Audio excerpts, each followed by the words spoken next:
mechanical transducers, annular array transducers, linear array transducers, curvilinear curved transducers, vector array transducers, okay? All of those should be listed on your paper right there, and we're gonna go through all the descriptions or the characteristics of these transducers, okay? Including the shape and number of active elements within each of these transducers, okay? Again, we know, or what does array mean, guys? Array mean? Adjustable or multifocus, right? Adjustable or multifocus, okay?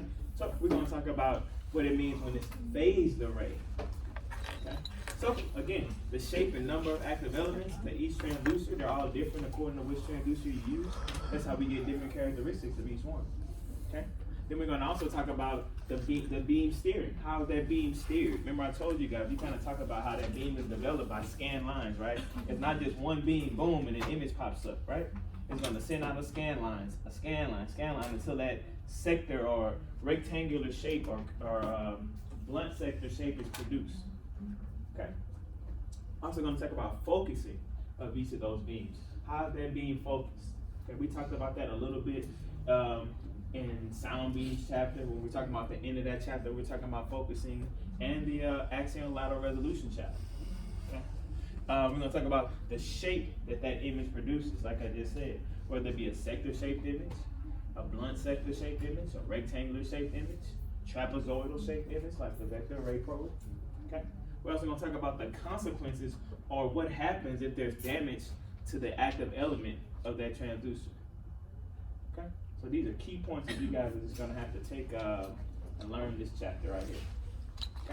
Okay? And then we're going to end talking about, we're going to add another resolution. We're going to talk about slice distance resolution, talk about 3D probes, and special topics concerning transducers. So this is our kind of our last chapter right here, guys, on ultrasound transducer before we get into the actual machine, I would say, like what produces it.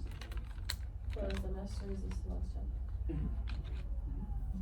Last chapter first, we can't squeeze anything else in. We only got, what, 3 more days of lecture including this? Okay. So, now we're going to talk about, guys, mechanical transducers. Mechanical transducers. I've never used a mechanical transducer, you know? So, don't ask me how those work. I've never seen one. Matter of fact, I'm lying. I have used a mechanical transducer. I've used a vaginal mechanical transducer that actually moves the element by a motor, okay? So I have used one, but I never used one like this. That is one right there. The same, the one you told us, Miss Shepard, she was using it? No, we don't have a mechanical transducer here. No, not when she began her work. I was just joking, I don't know. I was just joking on how old Miss Shepard is. That is a good memory. I don't know. She may have used one. If I use one, I'm sure she's used one. Okay? So let's talk about these mechanical transducers, guys. Mechanical transducers they contain a single element. Just one active element. Okay? These are the very first types of transducers right here. Okay? That active element is circular or disc-shaped. Notice it right here, guys. This is our active element right here. Circular or disc-shaped right there. Okay? The element, what makes it mechanical is that the element is physically moved, which creates a scan plane. Okay? Meaning there's a motor that actually moves that active element around. Okay? Yes, ma'am. But you're saying that, which one is the active element? The green part? The green part is the active element. Okay, which is the half coin, right? No, it's a coin. This is the whole thing. The whole thing, the red is the active element. This is just showing you the beam, the scan lines, where the scan lines are being created. Because remember, there's also a damping element in there, which is why there's no beam going back toward the other side, right? That damping element is going to eliminate that ringing on that aspect. It has that part? Yes, definitely. That's the only way we can have imaging, right? Diagnostic imaging. It has to have a damping element, or we won't get an image, right? We're going to have a continuous wave transducer which don't produce an image, correct? So it has to have a damping element, most definitely. So, again, this is a single circular disc-shaped element, okay? Just one element, one active element in a mechanical transducer. It's mechanical because it is a motor that physically moves this active element around, okay? This active element resembles a coin. Okay? Looks like a coin. I thought I had a picture of a coin on there, but I don't. Okay. So again, with the mechanical transducer, the PZT crystal is physically moved to create this image. So as this PZT crystal is spinning around, right here, it's sending out scan lines as it's spinning around, sending out scan lines. That's how we're creating that sector-shaped image. Okay? There's some weird stuff happening today, y'all. I don't know what's going on. Alright. It's weird. Okay. Ugh. Notice how that came on, right? Notice my effect, or that effect was done for a reason. Look at that. Notice how that came on. Alright? So it creates a fan or sector-shaped image right there, okay? A fan, a sector-shaped image right there. I just want to do one more time because I like it. A fan, a sector-shaped image right there, okay? Similar to a windshield wiper blade. Similar to a windshield wiper blade. Think about how your blades come across like this. You know, when it's dried up and after the rain is gone, you can actually see that sector shape, you know, where it's all dirty in the other places, right? But you can see where your wiper was wiping at, and it creates that kind of sector shape, or inverted sector in that case, okay? Kind of looks like this, right?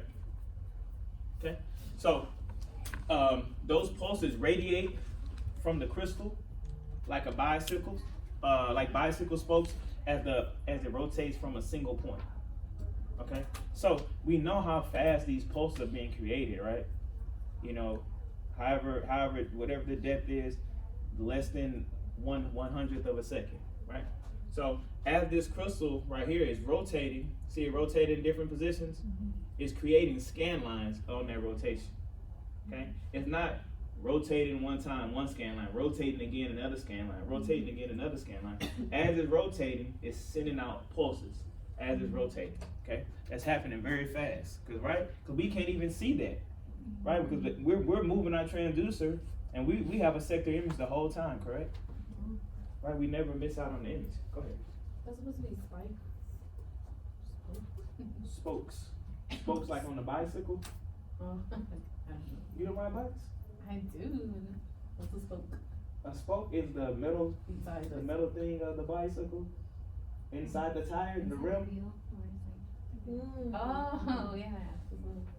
I'm like, don't your little ones have bikes? I do, but I don't know Ask them what a spoke is the when you go parts of home. the bike. Lord have mercy. Ask them what a spoke is when you go home. The Okay? wheels. But that's kind of what it looks like. This kind of looks like spokes right there. Spokes on the bike. Okay. So, with greater depths, notice that how our spatial resolution is a lot better in the near field, and the space between these scan lines gets further and further apart as it travels distantly, right? So that's going to lead us to decreased spatial resolution. We're not covering the accurate space, or we're going to be representing these structures accurately over time, okay? More specifically in that case, that would be more about our lateral resolution, correct? Our lateral resolution, correct? Because each one of these lines is a beam, okay? Okay, so my stuff isn't even working, man. This sucks. It's supposed to move right here, guys. I don't know why it's not moving.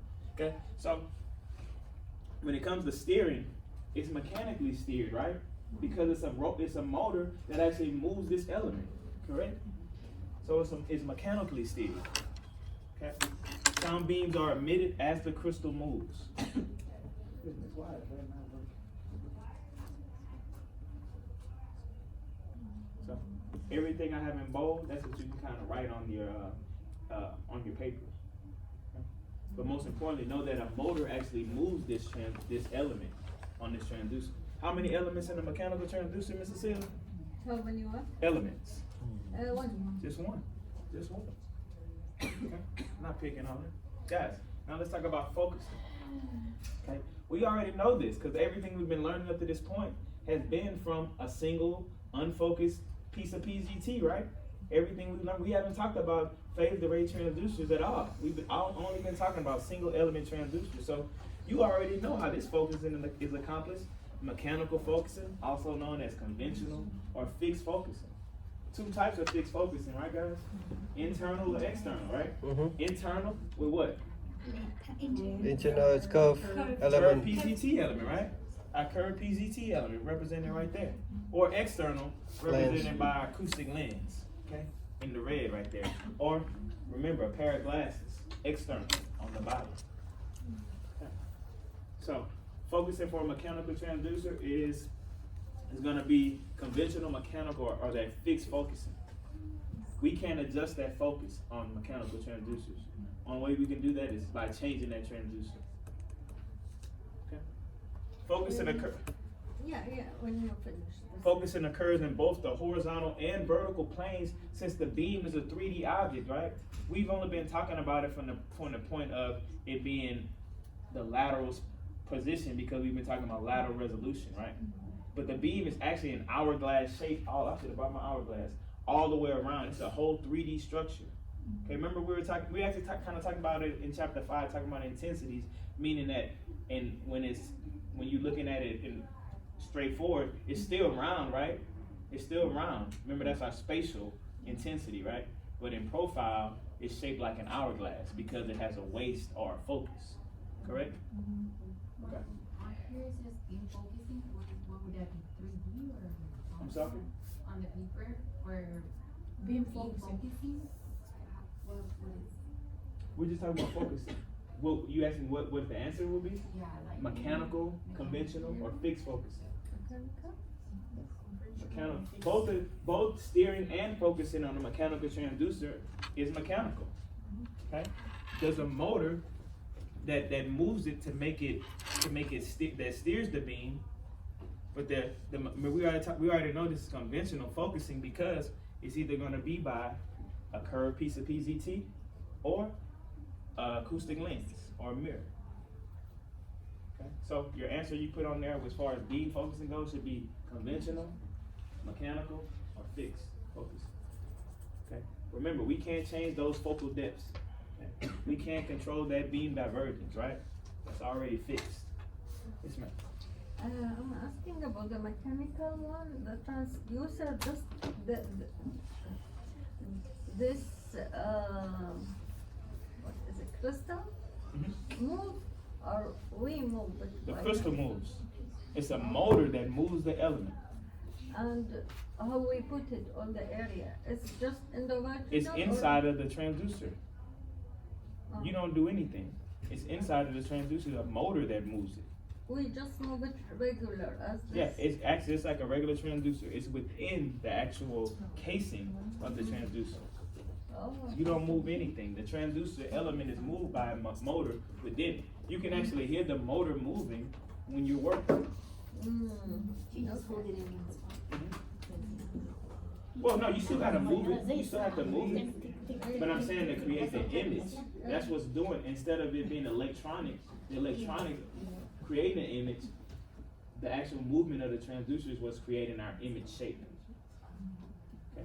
Is it like the clock when it has that little thing that moves around the machine is behind the? Yeah, it has a motor. Yeah, Like, they have, motor, it's like the hands on the clock have a motor. Mhm. Definitely. Same thing that's rotating this element around. And as that element is rotating around, it's sending out scan lines as it's rotating around. Oh. Okay. I thought the head moved. No, that's not gonna move on the patient. The patient's not gonna feel that. Mm. Patient's not gonna feel that. It's inside of the transducer. Inside of the transducer. Okay? So, focusing, guys. Mechanical scan heads have the advantage of having contact with a small area of skin or a small acoustic footprint, right? Because they're really small transducers. We seen on that first image how small that transducer was. Okay? Therefore, mechanical scan heads used for imaging through small acoustic windows such as between the ribs. So you really like these small transducers because they're able to get into tiny spaces that larger transducers can't. When I think of like a linear transducer and I'm doing a leg, sometimes I can't get in the groin of that person because of the shape of that transducer. It's a hard plastic casing. It's tough. You can't hurt the patient, right? So with a transducer like this, you're able to get into smaller areas or find smaller acoustic windows. Example, it has like scanning between the ribs. Okay. The disadvantage is as the beam reaches increasing depths and the scan lines get further apart. Okay, this results in decreased spatial resolution, as I said already, and decreased image quality as the depth increases. Right, the space between those scan lines is getting further apart. So that means we're missing information that's in between those scan lines. Okay. Can you explain the mechanical scanning head again? Meaning it's just a small head of the transducer, meaning the actual transducer. I wish I had a mechanical transducer to show you guys. But it's just, think about that PD probe. Have y'all used that PD probe? Nobody? Y'all ever went upstairs and did baby heads yet? Okay, Yeah. so that PD probe, guy, it's like this big. It's like this big, and it has a small scan head, meaning that the footprint, our C5 is curved, it has a large footprint that's able to scan wide, right? This has a little bitty footprint that it can squeeze in the little tight spaces. So that's the advantage of using a mechanical transducer. Does it give out better resolution? I wouldn't say that. I wouldn't say it gives out better resolution, because actually we lose resolution as it increases in depth, as it travels deeper, because of the space between the scan lines is increasing as it travels. And I wouldn't say it gives out better resolution than, because remember that's gonna be it's fixed. We already know what the resolution is gonna be, because we know that the focusing on that transducer is gonna be fixed. We know the spatial pulse length on that transducer is gonna be fixed when it comes to axial and lateral resolution. I don't, like I said, I know they still have one. There's still one at LBJ. I don't think they use it though. So I wouldn't say, I would say no, these aren't used anymore, because we use more electronic steering and focus. We use more phased array transducers with multiple elements. Because if something happens to this transducer right here, to that element, we don't get an image. We just get a black image on the screen. Okay? And notice that the sector comes out in the shape of a triangle at the top. You guys are used to, I don't know if you guys pay attention, but your curvilinear probe has that kind of bite out the top of the transducer. Have y'all noticed that? How it kind of looks like this, your curvilinear probe?